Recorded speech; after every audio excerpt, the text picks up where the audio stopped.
Comment être heureux? C'est une question à laquelle on voudrait tous avoir la réponse, comme s'il y avait un chemin à prendre, une manière universelle qui permette d'arriver au bonheur à tous les coups. Mais comme nous le savons, c'est pas le cas. Certains ont par contre essayé de donner des principes qui, s'ils sont suivis, sont censés mener au bonheur. Je pense par exemple à l'épicurisme. L'épicurisme propose une classification des désirs en trois catégories. D'abord, il y a les désirs naturels et nécessaires, tels que boire, manger ou dormir, qui doivent être satisfaits. Ils doivent l'être pour notre bonne santé et notre survie. Ensuite, nous avons des désirs naturels mais non nécessaires, tels que boire du champagne ou manger du homard. Nous n'avons pas besoin de ça, nous le voulons, c'est un confort de vie. On aurait survécu avec uniquement de l'eau et du pain. Cependant, ça ne veut pas dire que c'est interdit de combler ces désirs, mais il faut savoir les contrôler, les maîtriser. Tout est dans la modération. Vient ensuite la dernière catégorie, les plaisirs non naturels et non nécessaires. Par exemple, aucun homme n'a jamais eu naturellement le besoin de prendre un abonnement Netflix. Ce désir est apparu lorsque l'homme y a goûté.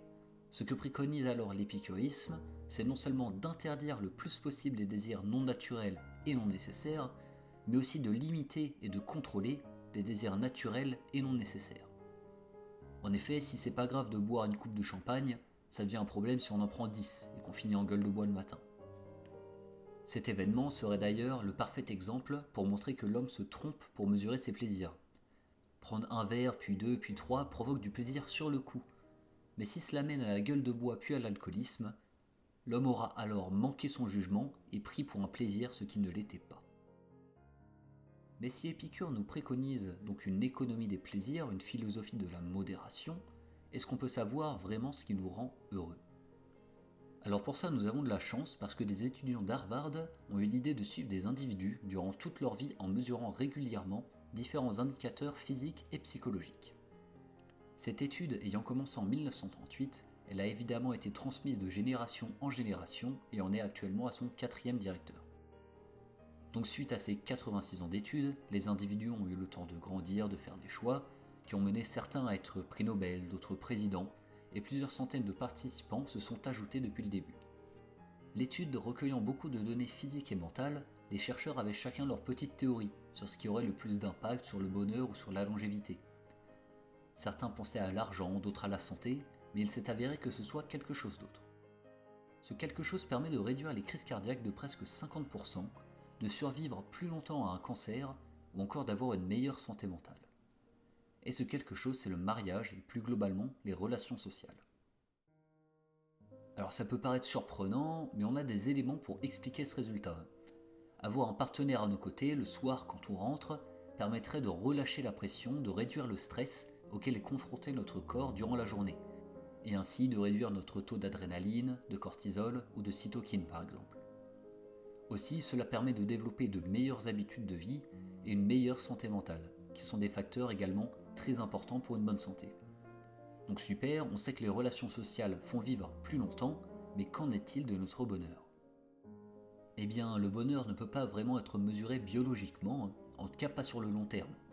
On connaît par exemple la dopamine, évidemment, qu'on appelle l'hormone du bonheur, mais si on peut en déborder un matin, ça ne veut pas dire qu'on sera heureux le soir même. Ce que l'on peut faire en revanche, c'est de demander aux personnes âgées ce dont elles sont le plus fières, quelles ont été leurs meilleures décisions et leurs plus grands regrets. Dans cette même étude, des questions pouvant répondre à ces questions ont donc été posées. Systématiquement, les réponses avaient un lien avec leurs relations.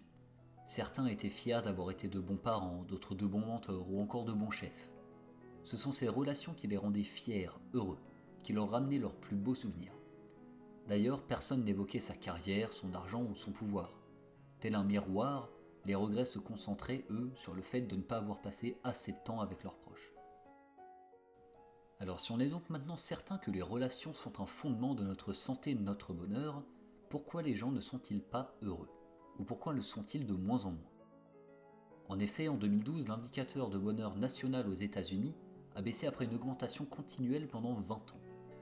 Ce qu'a remarqué la psychologue américaine Jean Twenge est que cette date correspondait au moment où plus de la moitié des Américains possédaient un smartphone. Depuis, le numérique n'a fait que croître et les symptômes de dépression et de solitude aussi. Ça semble donc être lié, mais pourquoi ? Ce que nous explique Jin Twenge est que la génération Z est la première à avoir grandi dans l'ère numérique, avec un smartphone dans les mains. On constate alors une réelle diminution du contact social réel. En effet, si dans les années 2000, 50% des terminales voyaient leurs amis chaque jour et 70% participaient à une fête chaque mois, les chiffres tombent à 30 et 50% une quinzaine d'années plus tard. Les conséquences sont que près d'un tiers des terminales disent souvent se sentir seuls.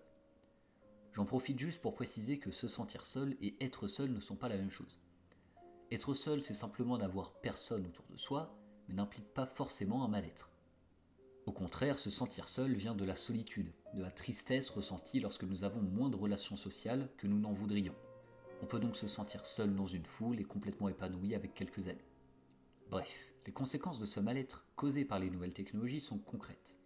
On constate par exemple dans les dernières décennies que le pourcentage de dépression sévère chez les jeunes de 12 à 17 ans a augmenté de 50%, et le taux de suicide chez les jeunes femmes a plus que doublé.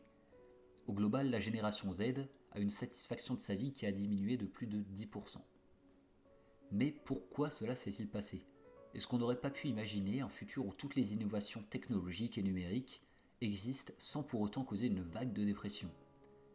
Si l'idée était bonne à la base, celle de pouvoir rester connecté avec ses amis même quand ils ne sont pas là, ces connexions n'étaient pas censées prendre la place des relations physiques. Les jeunes en ont fini isolés, à sortir de moins en moins. De fait, ils passent en moyenne 18 heures par semaine, soit plus de 2h30 par jour devant des écrans, que ce soit pour aller sur des réseaux sociaux, des applications de streaming ou pour parler par message. Même si on commence à alerter sur la réelle addiction et l'isolation que peuvent avoir ces habitudes, les algorithmes de recommandation des applications majeures telles que TikTok, Instagram, YouTube ou Twitter continuent de s'améliorer, de proposer du contenu que vous voulez voir et vous font rester plus longtemps que vous ne l'aviez prévu. Il est donc difficile de voir un avenir brillant où les jeunes se reconnectent à la vie réelle. Il est plutôt probable que l'inverse se passe et qu'ils se retrouvent de plus en plus isolés. La preuve, je suis en train de vous parler de ça devant mon PC. Cette triste réalité, vous l'aurez compris, ne ferait pas plaisir à Épicure. Lui qui est né 2200 ans avant Internet, avait déjà proposé un modèle de bonheur viable qui rejetait ce qui se passe actuellement. Si nous devons donc en conclusion essayer de trouver un moyen de passer une vie longue et heureuse, il semblerait que privilégier nos relations avec nos proches, les entretenir, les consolider et en créer de nouvelles soit le meilleur moyen de consolider notre santé mentale, physique et notre bonheur. Sur ce, prenez soin de vous, prenez soin de vos proches et à la prochaine. Au passage, je sais que je viens de vous dire de ne pas trop utiliser les réseaux sociaux, mais si jamais vous avez bien aimé la vidéo, n'hésitez pas à la liker et à vous abonner. Ciao!